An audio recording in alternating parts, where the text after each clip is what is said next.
आज की कहानी है कि अपने कर्मों का फल भोगना ही पड़ता है। एक नगर में राजा प्रताप सिंह था। वह बहुत बड़ा धर्मात्मा और भगवान का भी बहुत बड़ा भक्त था।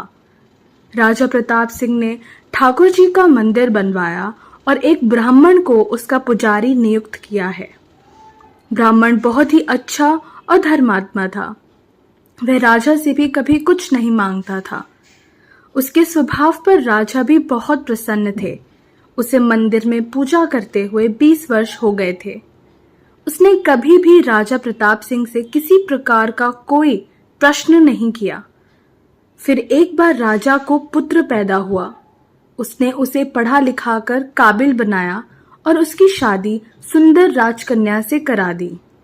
शादी की रात को राजकन्या को नींद नहीं आई और वह अपने पति के पलंग के पास आई तो उसने देखा कि हीरे जवाहरात से जुड़ी एक तलवार वहां रखी है। तलवार को म्यान से बाहर निकाला तो वह तलवार बिजली के समान चमकने लगी। यह देखकर वह डर गई और डर के मारे उसकी हाथ से छूटकर तलवार राजकुमार की गर्दन पर जा गिरी और राजकुमार का सर कट गया और वह मर गया।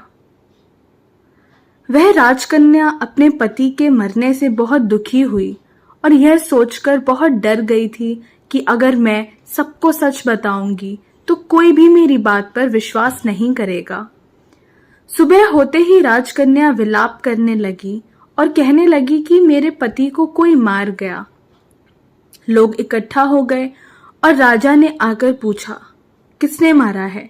वह कहने लगी, मैं नहीं जानती वह कौन था, परंतु उसे मैंने ठाकुर जी के मंदिर आते हुए देखा है। राजा समेत सभी लोग ठाकुर जी के मंदिर में गए तो उन्होंने ब्राह्मण को वहां पूजा करते हुए देखा। सभी ने उसे पकड़ लिया। उसने बहुत कहा कि मैंने राजकुमार को नहीं मारा, पर किसी ने उसकी बात नहीं मानी।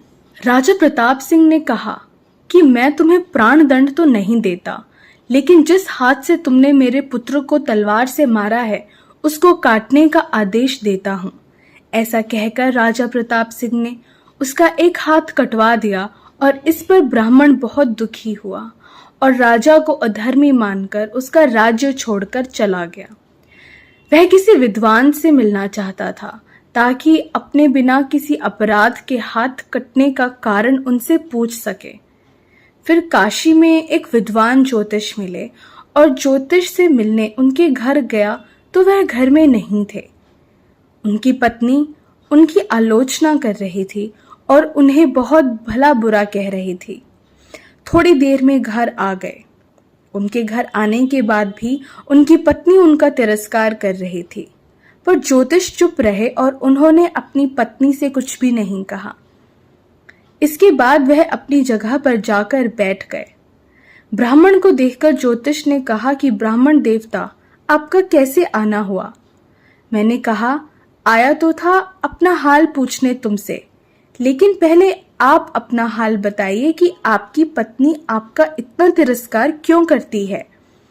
तो किसी ने कहा, ये मेरी पत्नी नहीं, मेरा कर्म है। दुनिया में हम जो भी देखते हैं, भाई को, पुत्र को, पत्नी को, कोई भी संबंधी हो, सब हमारा अपना ही कर्म है। अपना किया हुआ कोई भी काम तो करना ही पड़ता है। इसलिए मैं अपने कर्मों को खुशी से पूरा कर रहा हूं। ब्राह्मण ने पूछा, आपने ऐसा क्या किया था? तो ज्योतिषी ने कहा, मैं एक कौवा था और आज जो मेरी स्त्री है वह एक बकरी थी। इसकी पीठ पर घाव हो गया था और फोड़े की पीड़ा से वह बहुत दुखी थी। उस फोड़े में कीड़े पड़ गए थे। मैं इसके फोड़े पर चोंच से कीड़े निकालता था, जिसके कारण इसे असहाय दर्द होता था। एक बार इसकी पीठ पर चोट मारते हुए मेरी चोंच इसकी हड्डी में घुस गई। ये दर्द, मैंने भी चोंच निकालने की बहुत कोशिश की, परंतु वह अटक गई, नहीं निकली। इसने सोचा कि पानी में मैं अपनी चोंच निकाल लूंगा और ये सोचकर इसने गंगा नदी में प्रवेश कर दिया। गंगा का प्रवाह तेज होने के कारण हम दोनों नदी में बह गए और बीच में ही मर गए। तब गंगा जी के प्रभाव से ये तो ब्राह्मणी बनी और मैं बहुत बड़ा ज्योतिष बना, और आज ये मेरी पत्नी बनी है जो कुछ दिनों के लिए मुझे अपने मुंह से गाली निकालकर मुझे दुख दे रही है। लेकिन मैंने चोंच इसे दर्द पहुंचाने के लिए नहीं मारी थी, इसलिए इसकी बातों में अभी गुस्सा है और मैं अपने पूर्व कर्मों का फल समझकर मैं इसे सहन कर रहा हूँ, और मैं इसलिए ही शांत हूँ और उस दिन की प्रतीक्षा कर रहा हूँ जब इसका स्वभाव अच्छा हो जाएगा। अब कहो, आप यहाँ किस लिए आए हो? ब्राह्मण ने अपना सारा समाचार सुनाया और अधर्मी पापी राजा ने मुझे किस अपराध का दोषी मान मेरा हाथ क्यों कटवाया। ज्योतिषी ने कहा, राजा ने आपका हाथ नहीं कटवाया, आपके किए कर्म ने आपका हाथ कटवाया है। इस पर ब्राह्मण ने पूछा, ऐसा किस प्रकार हुआ? तो ज्योतिष ने कहा, पूर्व जन्म में आप एक तपस्वी थे और राजकन्या गाय थी तथा राजकुमार कसाई था। कसाई गाय को मारने लगा था, वह अपनी जान बचाकर जंगल में भाग गई।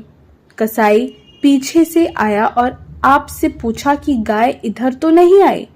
आपने जिस तरफ गाय गई थी उस तरफ अपने हाथ से इशारा किया तो पता चलते ही कसाई ने उस गाय को मार डाला। कसाई को राजकुमार और गाय को राजकन्या का जन्म मिला एवं पूर्व में किए हुए कर्म के कारण इस जन्म में उन दोनों को इकट्ठा किया, क्योंकि कसाई ने गाय को हंसिए से मारा था।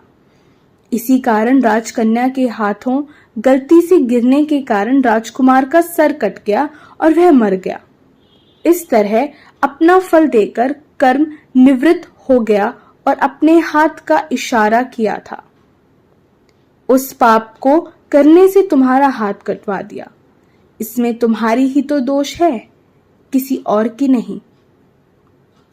हमें अपने सुख दुख को हमेशा कर्म फल समझकर भोगना और रहना चाहिए, तब हम किसी भी बुरे कर्म का फल होते हुए भी दुखी नहीं होंगे।